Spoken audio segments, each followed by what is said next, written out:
Welcome to our March online startup founder showcase. My name is ST, and I am the lead coordinator alongside German and the MC for today's event. And I'm also the program manager for Startup Founder World. So with this online event, we are now enhancing Startup Founder World's online presence along with our website and social media pages. This is particularly our YouTube, LinkedIn, and our Founder World website. And so for our event tonight, we'll be showcasing some amazing health tech, like computing and AI startups that are looking to make major impacts going forward. And I hope all of you are excited to hear what they have to present. And then last but not least, I just want to give you a heads up regarding the news that you've been hearing about these banking collapses, especially with Silicon Valley Bank and all that, and startups being affected, venture capitalists and investors. We believe that startups will continue to thrive and prosper, and the community will be there to support their growth and their success. And so let me first start off with thanking my co-organizer, German Suvrov. His hard work has ensured this event will be smooth and successful. So I just want to give a few words to German for him to explain. Yeah, thank you, ST. Hey, everyone. Nice to see you all here today. So I just wanted to remind you that it's not only the judges who make the choice today. It's also you get to vote for the startup and the founder that you believe deserves the award. And we will be running an audience choice award today. And I will come back a bit later with details for that. Thank you, ST. All right, cool. So yeah, I just want to again thank our sponsors, F50 Ventures and Startup Founder World, for being the main contributors to this event tonight. And yeah, I also want to thank all of you amazing attendees, judges, and founders who really are here to really make this event a success. So I just want to now pass this to David Cow, the managing partner of F50 Ventures, where he'll be introducing our judges. David, over to you.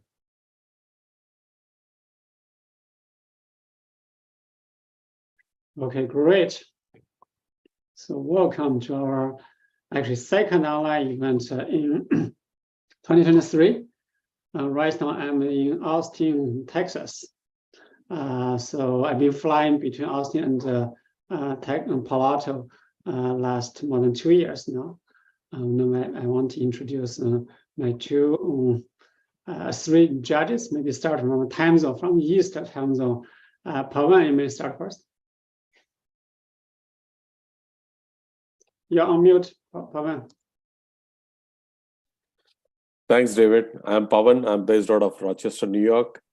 When David used to be in Bay Area, we had a great time. I'm in Rochester for the last 2+ years. I'm an ex-founder, investor, funded 25 odd companies so far, based out of India, US, UK, pretty recently in Africa, and had 3 exits and IPO, and looking forward to a great time here. Okay, let's invite our judge from Central Time, Austin as well. Ravi, please. Yes, I'm an entrepreneur, invest in a few small startup companies. I created a company called Verge Technologies, in 2016, and it's now taking off. We're just working with a couple of government deals and with Dell and Xerox, 2 US Navy projects and Lumen.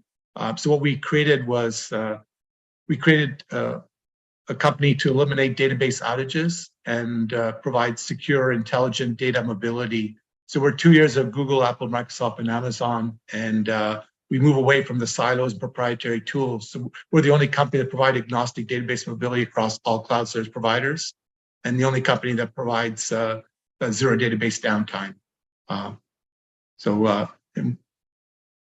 Thank you. Great. Let's meet another old friend of our community. And Kenneth actually used to be in Houston, right? A long time ago.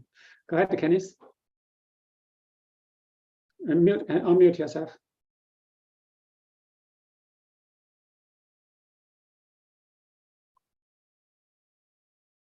Oh, sorry. Hi, I'm Kenneth here. So can you hear me? me all right? Yes. Just sound check. Great. Yes. Yeah. So I grew up in Houston, so I was a Texan before I became a Californian. Oh, wow. I now currently live in the San Francisco Bay Area. David and I go pretty far back, very, very early days of F5.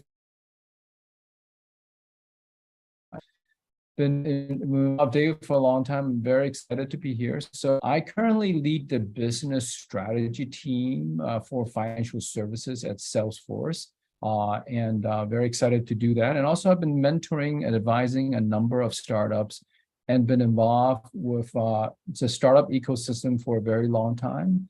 At one point I was president of Plug and Play and also was involved in a number of startup accelerators. So excited to be here and looking forward to hearing presentations. Okay, great. So ST and Jeremy, you two may lead the presentations, and maybe you can explain how much time each presenter has. We'll start the presentation. Okay, Jeremy, want to go ahead and explain the rules? Yeah, absolutely. We have 4 startups today, 4 founders who will be pitching.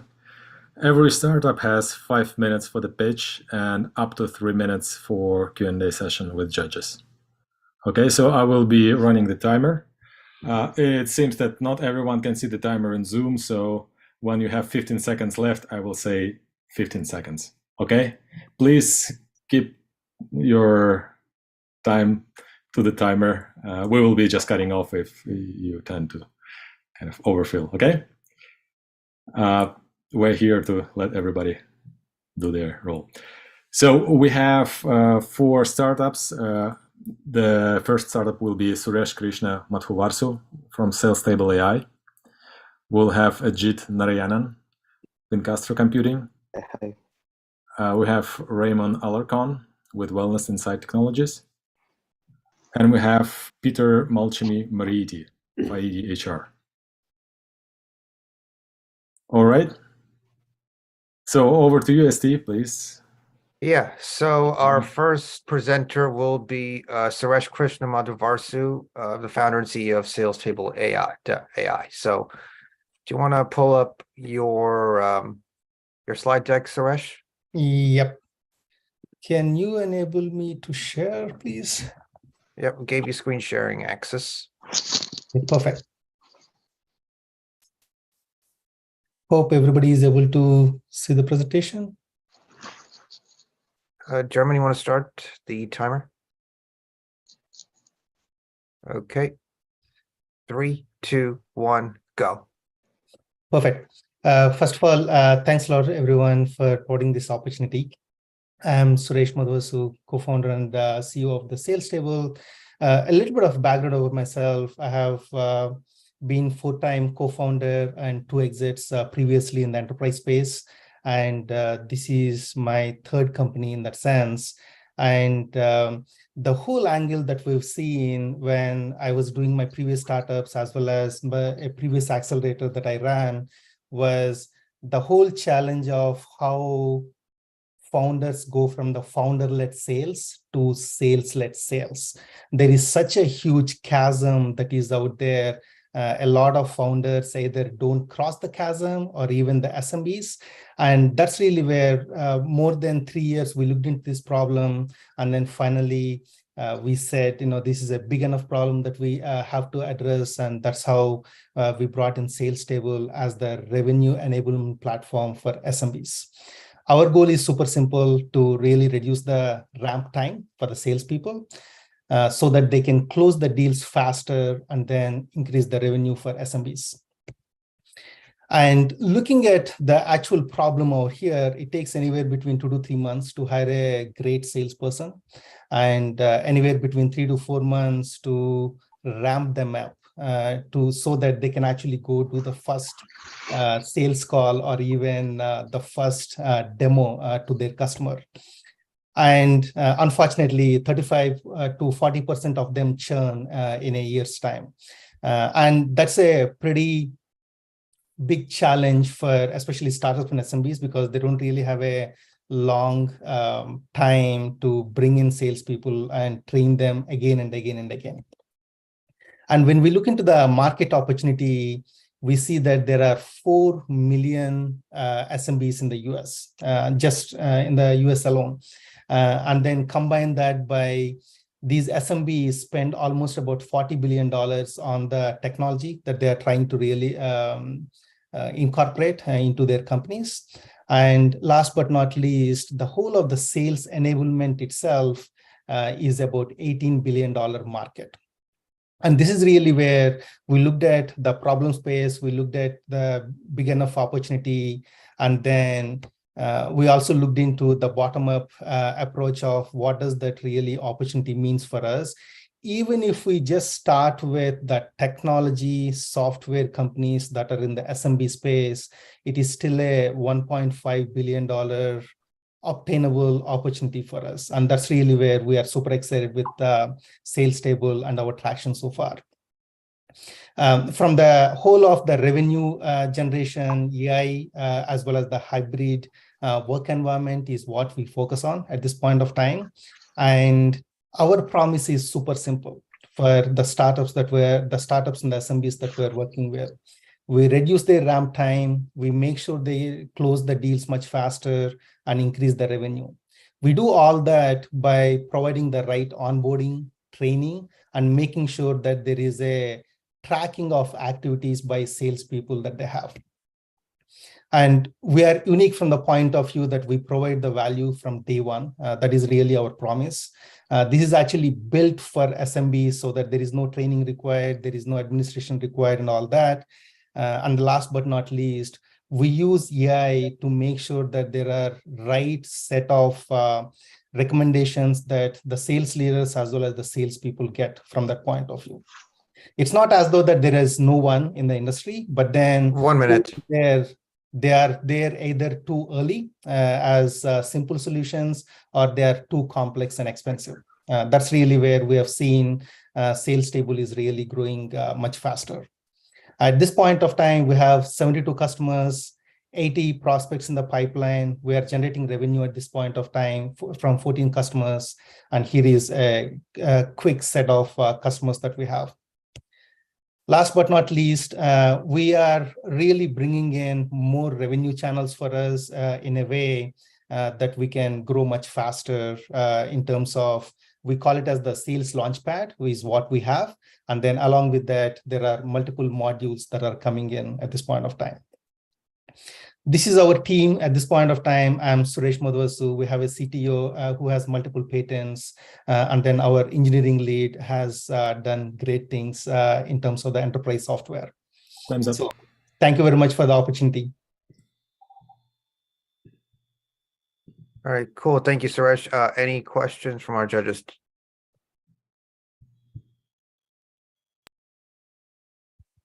Sure, I can start. Hi, this is Kanisu. Thank you very much for the presentation here. Yeah. So just help me understand in terms of you described the problem, etc. So what is the solution? You talk about enablement, you talk about AI. Can you characterize what is the solution and how does AI fit into this? Yeah, absolutely. So what we do is one of the top 5 reasons why salespeople leave an organization or they are not able to achieve their goal is because of lack of proper onboarding, training, and support by their managers. And those are the 3 things that we're providing using the sales table, which is the proper onboarding, the training, as well as the assessment, so that whatever they have taken via the training, it kind of sticks with them. And then the last thing is we actually do a lot of collaboration between the sales leaders and the sales people, so that whenever there is a question, it gets answered within 24 hours. That's the kind of support that we provide using our platform, along with the personalized training content itself. So I'm just trying to understand what you provide here. So is it a training material? Is it a tool for the salespeople to answer questions? Is it collaboration? I mean, you describe all that, but I'm just trying to get what absolutely. Is it? Yeah. So we provide the collaboration platform that really has the ability for the companies to upload their own set of material that they have, either videos, the content, whatever that they have, and then we can personalize using the AI that we have based on the expertise of the salespeople and all that. So do the sales guy have an app or something? I mean, what is the delivery model? Yeah, so we have the web view for sure. I mean, every day we provide the check-ins, and then right now we have the mobile web centric approach, but we're actually coming with a mobile app for the salespeople to everyday check in and then as well as consume the material. And how do you measure the effectiveness of that? Whatever different training or other modules that you provide. Yeah, definitely. So the one way we measure is we typically have a view of how long the deals are taking previously to close by certain salespeople. And then we track the deal closure time after they went through the training as well as the day-to-day interactions with their leaders. And what's your pricing model, or how much you charge? So we have the $25 per user per month. It's a flat pricing. Okay. All right, cool, Suresh. Thank you so much, and thank you for the questions, judges. Thank you. All right, cool. Our next presenter will be Ajit Narayanan, the founder and CEO of Pinkastra. Yeah, hi. Good evening. Is it okay to start now? Yeah, you can share your slide deck. Yeah, 1 second.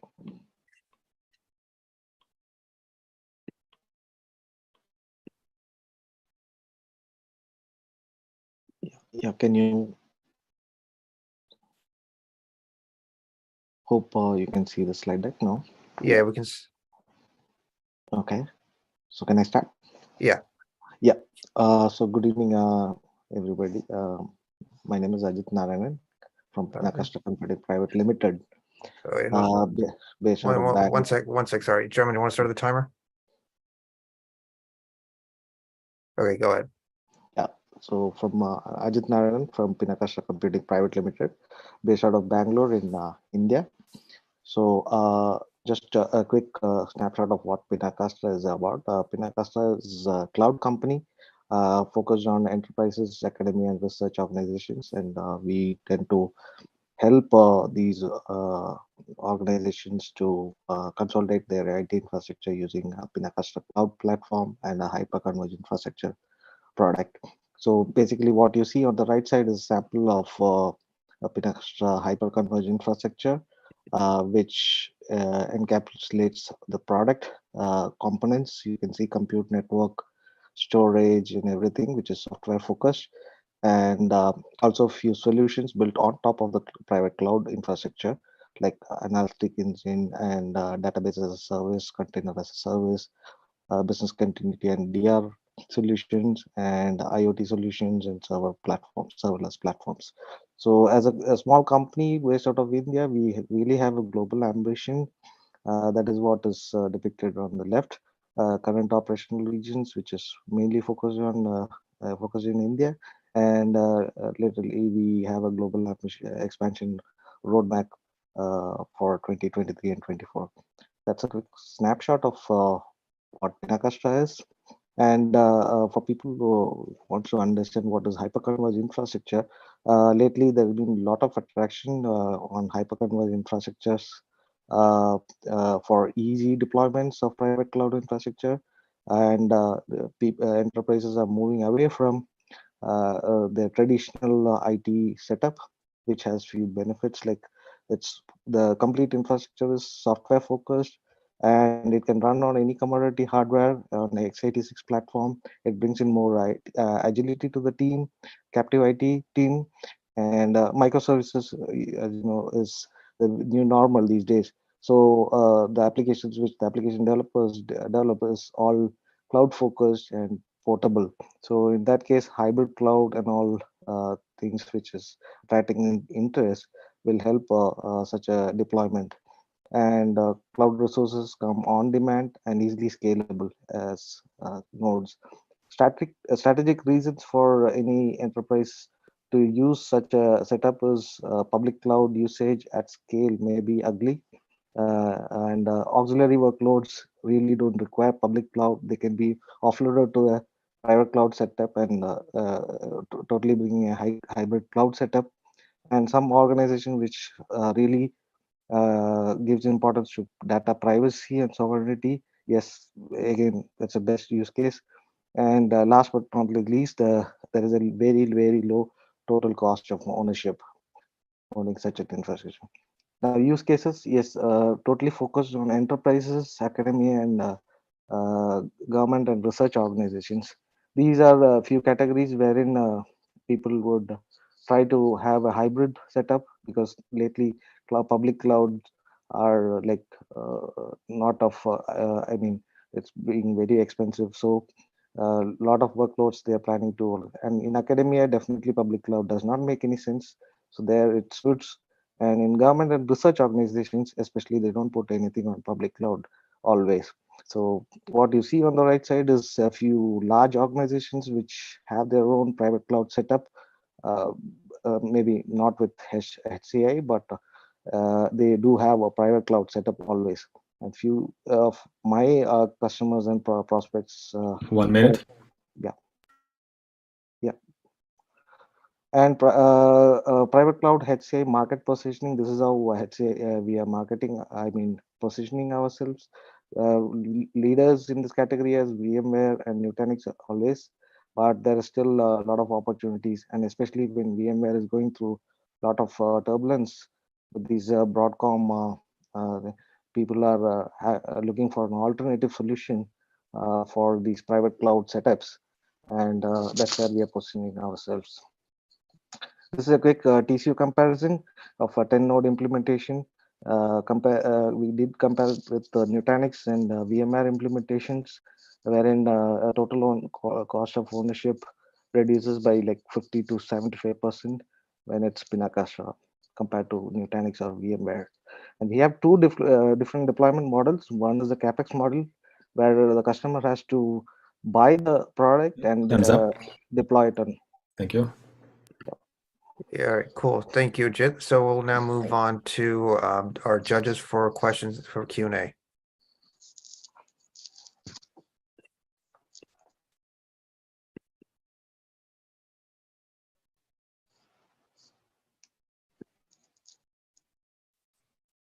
I'll start again. How's that?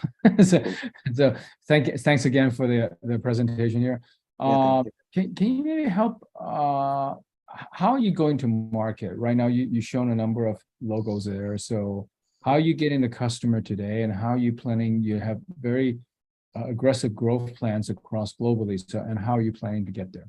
Yeah, there are a couple of revenue channels. Like we have a lot of data centers who aspire to be cloud players, but maybe not sure how to proceed. So we tend to partner with those data center players and put our cloud platform on top of collocate and put our cloud platform and provide the services. That is as a private cloud as a service. The next thing is reaching out to all the academia where this private cloud infrastructure is of more use, and research organizations.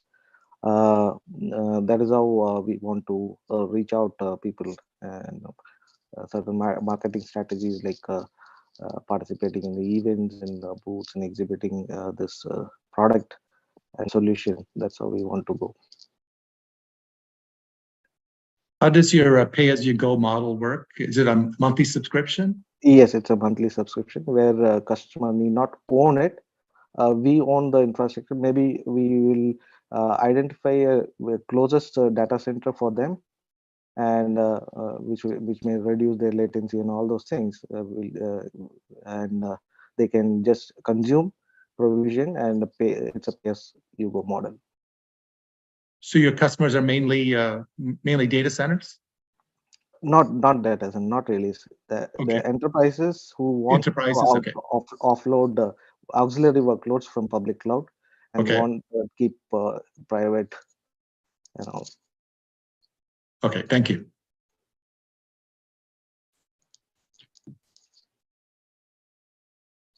And can you take us through the current customer base? What has been the success so far?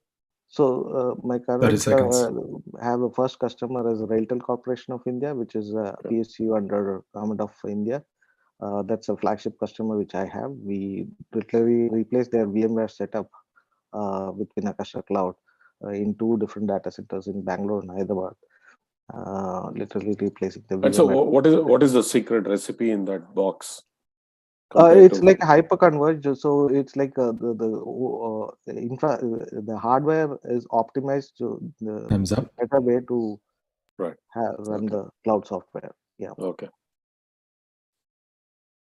All right, cool. Thank you, Chit, for presenting. Our next presenter will be Ramon Alarcon, the founder and CEO of Wellness Inside Technologies. Hi there. Can you hear me all right? You can Yeah. hear. Okay, great. There's a pregnant pause there. And let me just double check. Can you see my video all right? Yeah. Okay, great. Well, let me know when you're ready. Why don't we start the timer, German? Yeah, it's 20 seconds already. Do you want to restart Okay. it? I will reset it. Yeah. Thank you. Well, while he's doing that, I just want to say hi, everyone. My name is Ramon Alarcon. So right off the bat, we're currently doing a Reg CF offering, and I need to let you know that this investment is speculative, illiquid, and involves a high degree of risk, including the possibility of losing your entire investment. And for more information, you can see startengine.com for those details. So with that, I kind of want to ask, how many of you have had an experience with a medicine where it affects you completely differently than another person? For example, you take the recommended dose of melatonin and it works fine for a friend, but it either does nothing for you or causes vivid dreams that actually keep you awake at night. The reality is, despite having a lot of drugs that are disposable, we're still dealing with one-size-fits-all medicine. But trying to personalize your own dose is a daunting task. I mean, where would you even start? About the best you could do is time-consuming trial and error. And even if you could figure it out, just try precisely cutting a pill or getting the right amount from a dropper.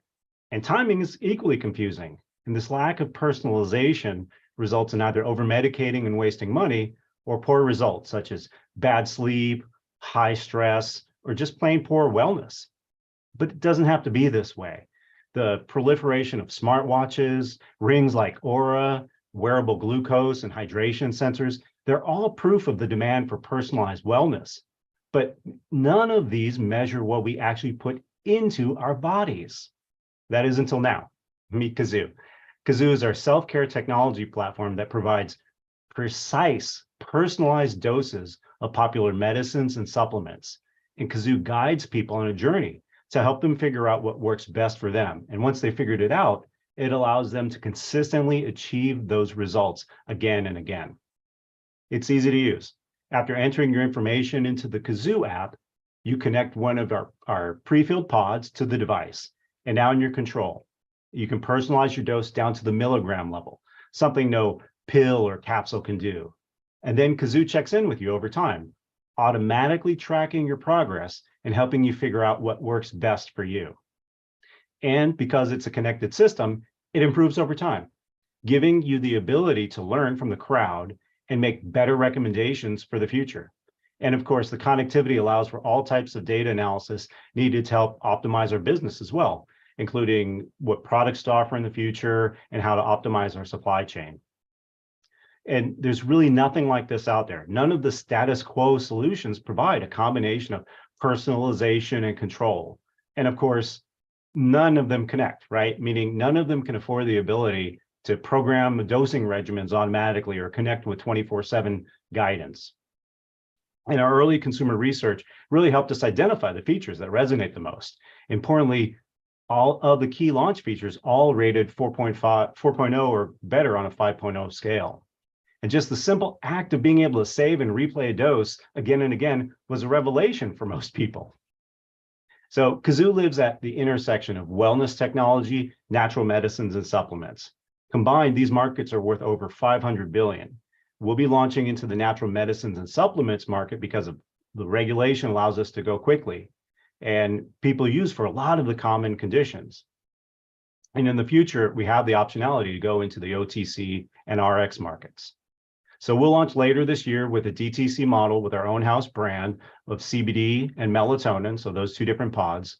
And we'll be selling to customers in their mid-30s to 50s, tend to skew female, and already appreciate natural medicines. Our base revenue model includes selling devices and high-margin consumable pods. And in the future, we'll add paid services to our app, similar to what you might see in a Fitbit. We have a 3-year ramp to profitability, projecting 120 million in revenue and 20 million in profit within 5 years. We have 24 patents filed, and we just had a new one allowed last week. I've been working with this team for a long time, including some people from my last company. And over the past few years, we've been developing for 2 pharmaceutical companies. You can find all the details about the raise and invest today on startengine.com/offering/Kazoo Wellness. It's live right now, so please check it out. And want to thank you for your time. I really appreciate it. All right, cool. Thank you, Ramon. Thank you for the presentation. Judges, do you have any questions? I believe an audience has a question right here in the chat. They're asking, how are doctors involved in the Kaza usage workflow? So currently, I know I was going through fast, and I apologize. Right now, we're launching into natural medicines and supplements. And we are actually working with chiropractors as well as functional medicine doctors. Those are the ones that will typically, you'll go to them, they'll prescribe a number of different things for you. That's separate from a doctor you might find at the hospital or through an insurance group. That's down the road. The pharmaceutical companies we're doing the projects for right now, those are for regulated FDA-approved projects that will be products. So we're really quite familiar with how to work in that mode, but we've chosen for speed of market to go after this huge, you got to remember, the natural medicines and supplements market worldwide is bigger than the OTC pharma market. US is a little bit of an anomaly. So we've really chosen a big market that allows us speed to market, and then the optionality to follow on in the future into the OTC and potentially RX market, partnering with doctors as well. Well, how do you measure the effectiveness? I know that your device helps you to choose what sort of dosage you want to consume, but right. How do you reach that point where you determine what is that effectiveness, and how do you measure that effectiveness? Well, let's take melatonin as an example. It has a dose curve where you might have a really high sensitivity, right? Where let's say 3.7 is the right for you, but how do you know that, right? Because if you're under it, you might not get that right amount. If you're over it, you might get the vivid dreams that I used in the example. And unfortunately, when you go to the store, you might only find 2.5 and 5 milligrams. So you're in between that. So you might have to cut a pill or something, which is a really difficult task to get right, even if you do it. So that's the mechanics of how you do it. But the system, I guess I'm no longer in screen share. I have a picture I can show you. The system actually asks you, just like the same way you have your smartwatch, it might ask you how you feel. 30 seconds. It just says, hey, how did it feel? And you click. Scale of 1 to 5, how well did it work for you? And then it takes that feedback and integrates it to figure out what you need to do next. Okay. So how are you going to market? How are you getting it to the consumers? DTC is how we're launching it first, and then we'll follow with affiliate and partner programs. So it's a traditional DTC model where we have partnered with a number of manufacturers to do our filling for us. We'll be shipping that directly from their warehouses to end customers based on the orders we receive through the DTC system. Okay, cool. Thank you, Ramon, for the presentation. And our last our last presenter will be Peter Muchemi Moriti, the co-founder and CEO of FIDE HR. Hi, greetings. Can you see my screen? Hello? Yeah, we can see your screen. All right. 3, So- 2, 1, go.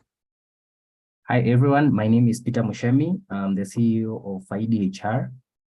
FIDE HR is a modern payroll and HR cloud platform for SMEs in the emerging African, and we've started with Kenya. So sometimes, some years back when I got my first job as a software engineer, we used to have several challenges when accessing HR services, from applying for leave, going for performance and appraisal, accessing our pay slips. All these things would be very hectic because these processes were very manual and tedious for the HR.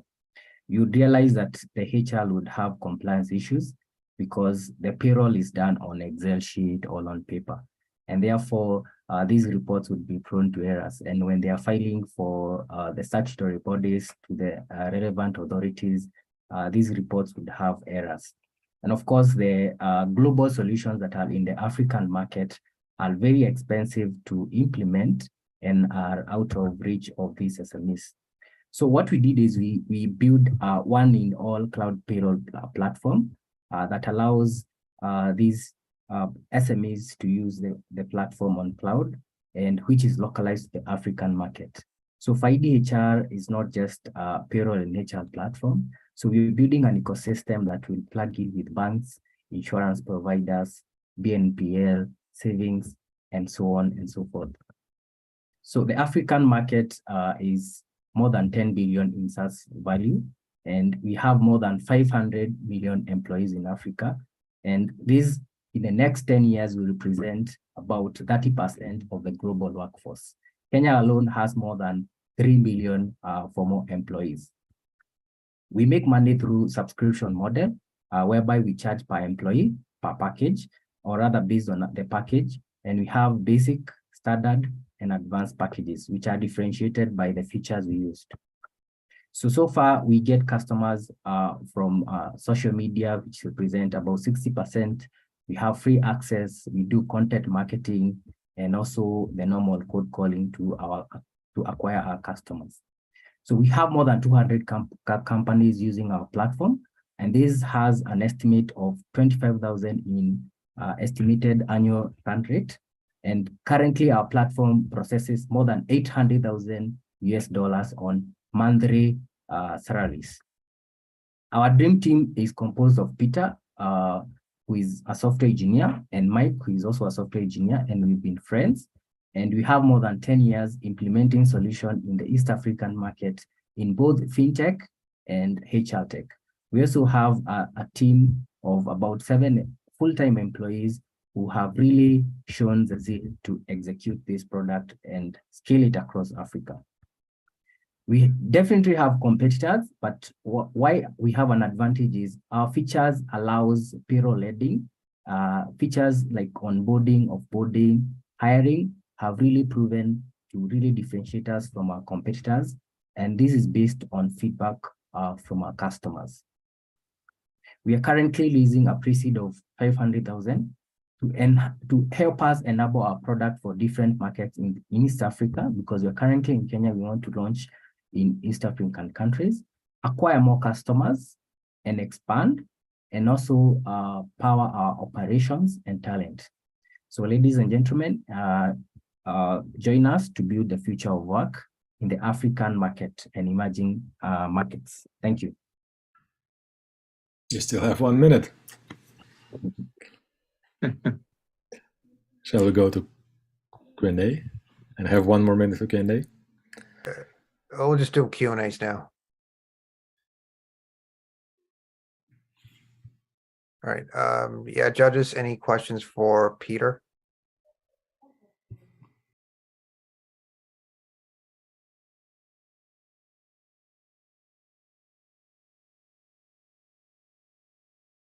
Yeah, maybe let me ask the question here.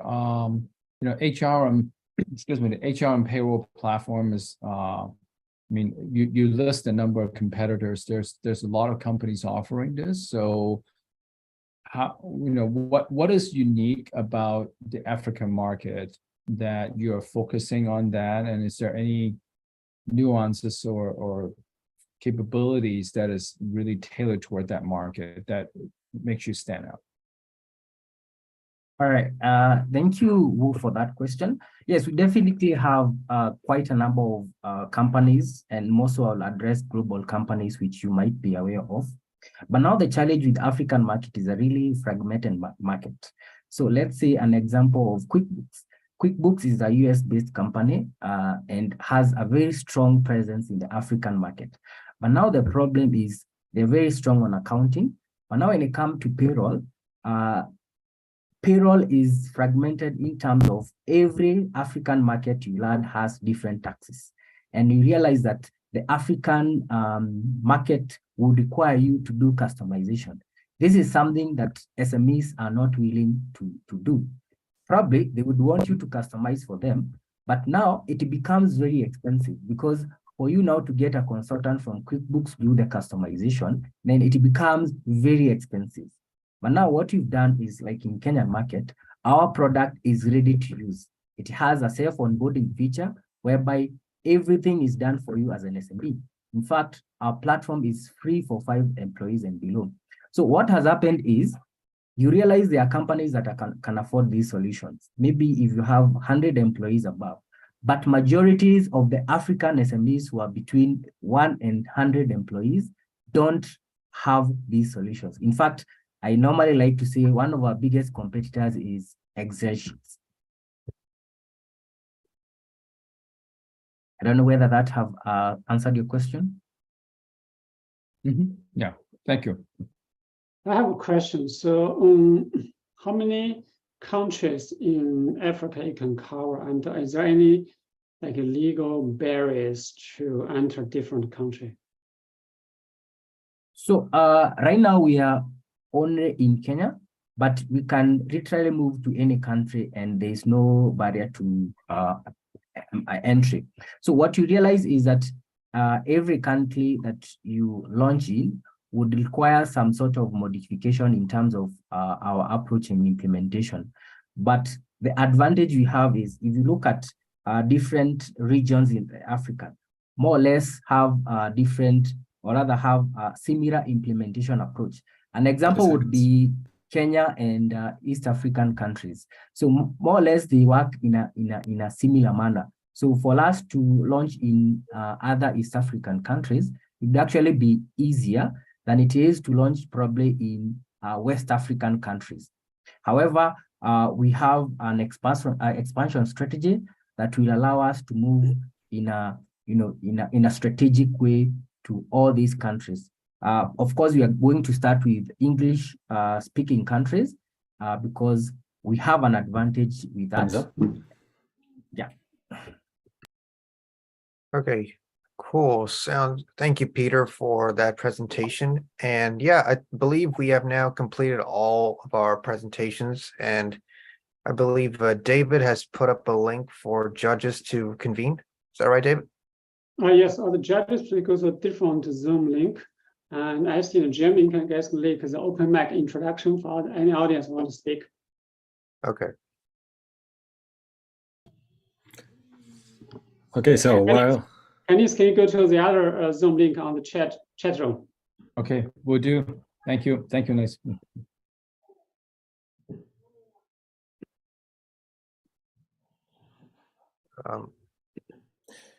yes, shall we start with the audience choice poll? Yeah, start with the audience choice poll. Yeah, so thanks everyone for sticking with us for now. In a couple of minutes, we will know who is the choice of judges. And in the meantime, let me post the link in the chat. So there is a link to our LinkedIn channel to the audience choice poll. Please follow the link and choose the startup that the founder that you like the most, that you believe gave the best pitch today. And this link will be open for 72 hours 3 days from now. So you can also show the recording to your friends and ask them to give their vote for the best presenter. So here we go. In 72 hours, we will choose the winner and they will get the award and the spotlight on the Startup Founder World channel. Yeah, particularly that, the winner, the judges selection could be different compared to what you guys select as the best pitch. So that's why we always like to showcase 2 winners on our LinkedIn and our social media pages and website. Right. So yeah, now with that said, we're now going to have open mic. If anyone in the audience wants to come up and present yourselves, present what you're trying to build, and so you only have like 1 minute to present and see what if it goes well. Anyone in the audience want to raise their hand? There was one raised hand from the very beginning. I don't know if DRS wanted to, to have an open mic or. Yeah, let's promote this person.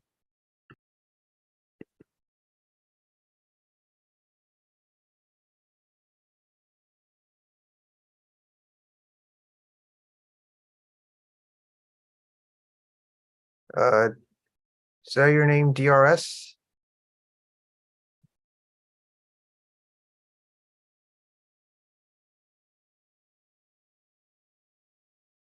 Sorry, we can't hear you. We can't hear you.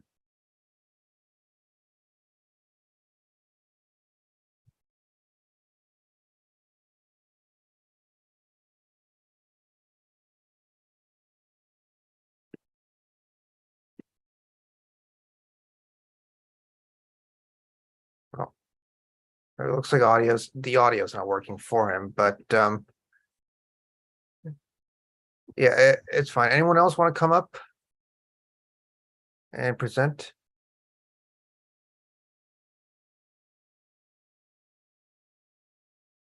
Looks like no one is interested, but I believe we got some audience questions that I think because we want to give judges priority to answer. I think there are 2 questions for Peter from the audience that they want to ask. So the first question is, how does what you're building FiDHR compare with Workday?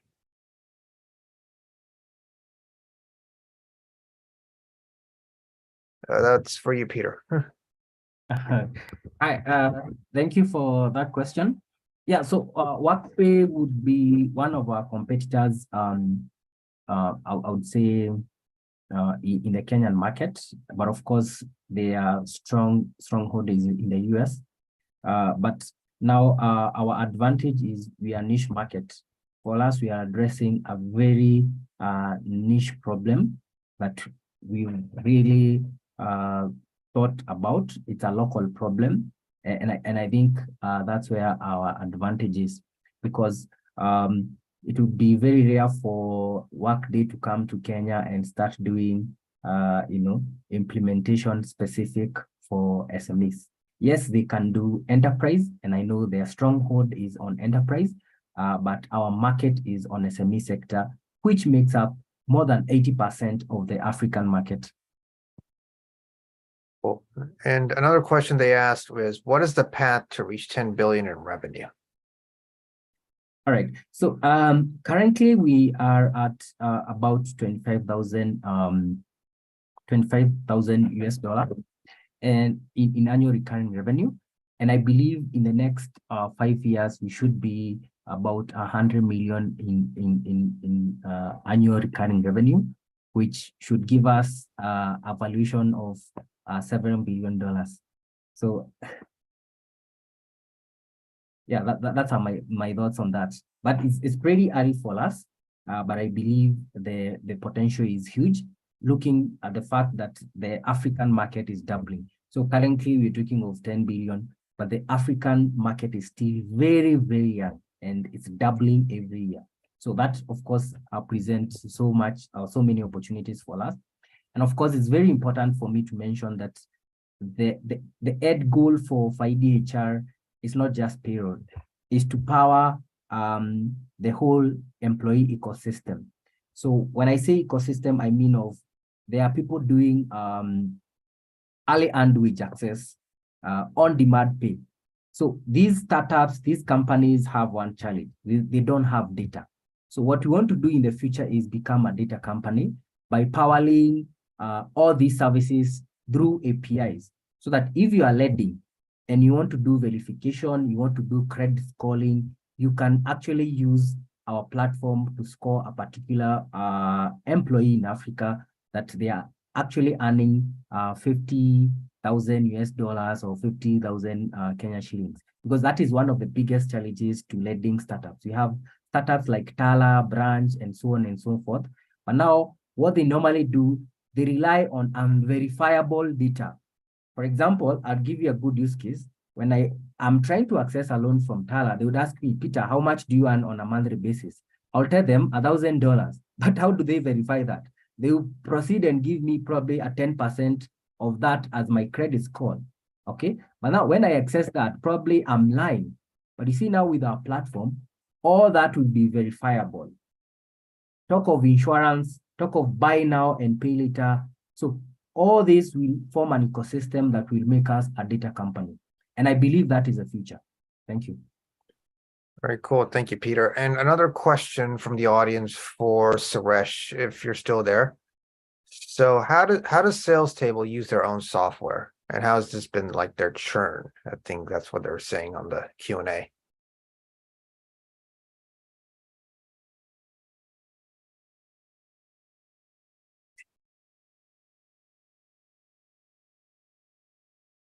Suresh, are you there?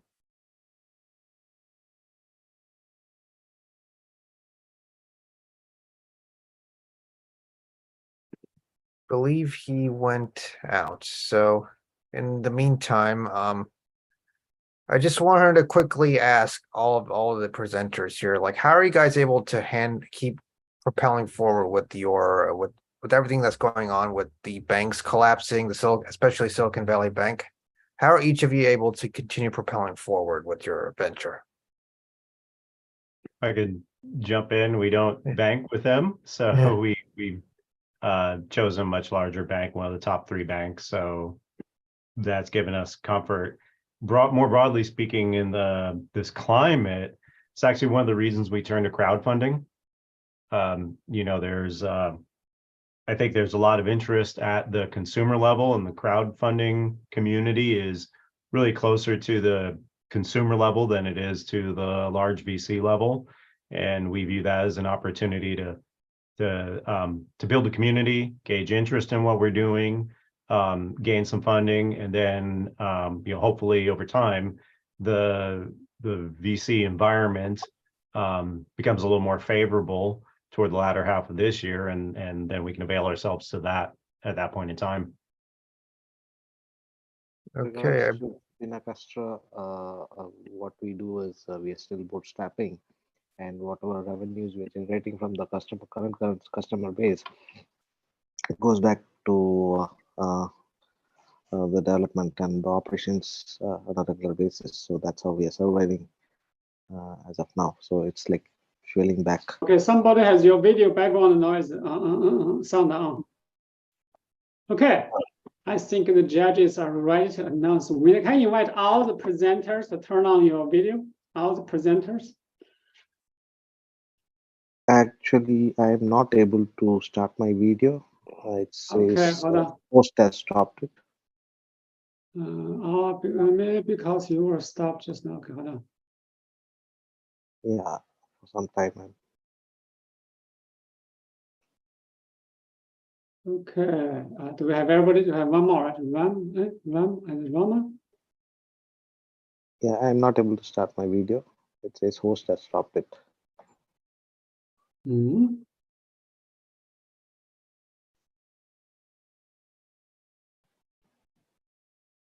Okay, good.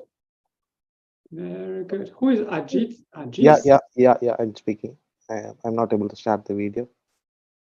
Yeah. Okay, very good. So yes, I'm going to mute and welcome back. So now we have several very good presentations.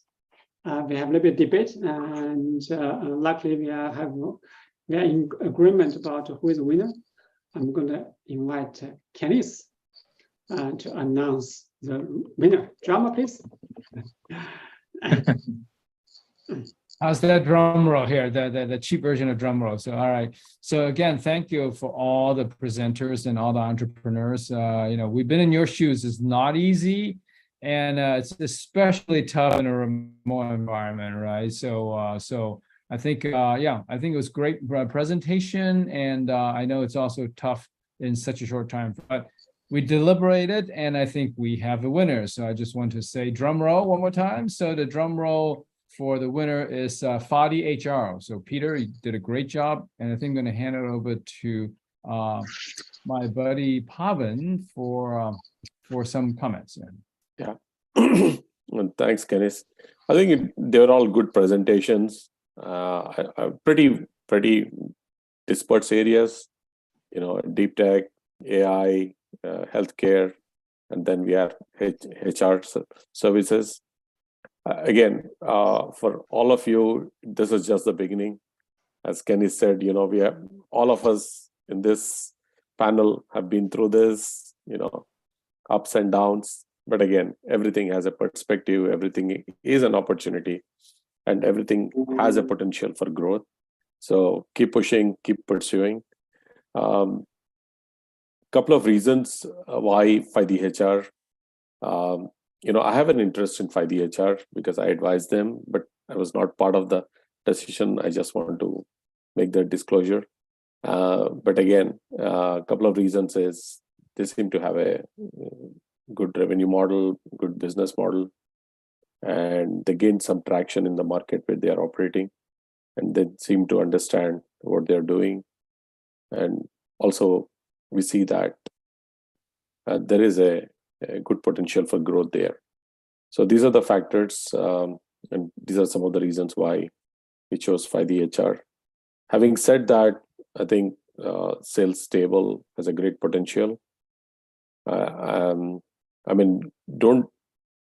hope all of you take this as a feedback, because it is not right on our part just to say that you're not the winner, but also I would like to share some of the reasons for it. Some of them may be pretty candid, but again, I hope all of you take it in a positive way. Every feedback is good for future and growth. So Sales Stable, I think the story is good. I think the problem is real. But again, the way you're addressing the problem, the way your model wasn't really clear. I think maybe if you could refine something there, it would really help. But again, there is a huge promise there. And on the hardware side of it, the second startup looks pretty interesting, especially when you talk about multi-cloud and cloud becoming a commodity, and also you narrated that it is increasingly becoming expensive. I think you're talking about a shift towards on-prem sort of hardware, or a hardware within a private data center or whatever. I think again, the story need to be a little more compelling, so that we see there is a huge opportunity out there.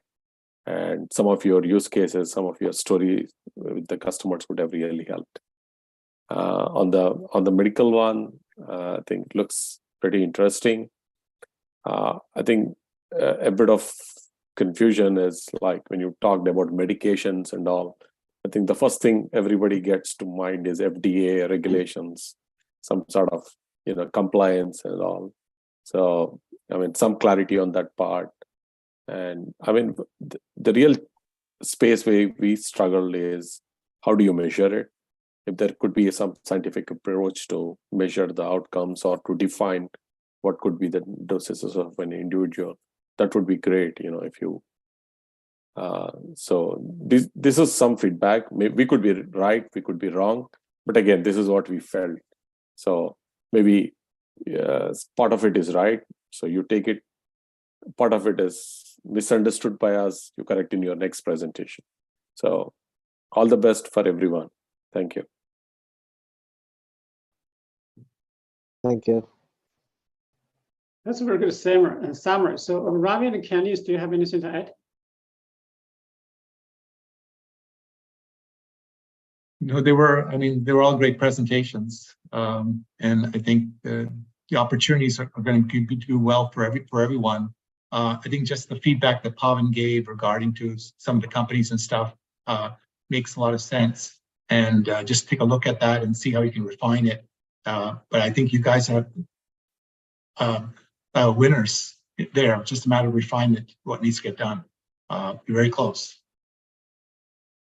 Yeah, I would say definitely, power on that one, right? So I think some of the things that I think is helpful for some feedback, I'll just go general. I think it's really, if you notice, I asked the question about go-to-market a number of times. I think some clarity on what is your traction to date, right? And how are you planning to go to market? Because when you're asking for investors, they are counting on you having the problem solved. What they can do is provide capital, which is fuel, and to help, basically you scale to go to market. So having a strong point of view of what you plan to do to go to market, or what has already worked and what have you learned, right, can really help the investor kind of quickly assess whether it's fit for that. They can really help you scale. I think that would be really helpful in the presentation and the information is conveyed. But otherwise, I think it's all great job, guys. Like I said, this is not easy to do, and especially tough in a remote environment. And I applaud you all. Okay, great, thank you. And Peter, congratulations. And we'll contact you, we'll do a featured blog post at our website, and also feature you with a short description on our social media channels. And my team will contact, but feel free to email to us at i@founderworld.org, i@founderworld.org. Okay. Again, thank you all for your great participation. Our next startup showcase will be April 10th at Silicon Valley and April 25th at Austin. Our next online startup showcase will be May. Okay, I hope you all have a wonderful week.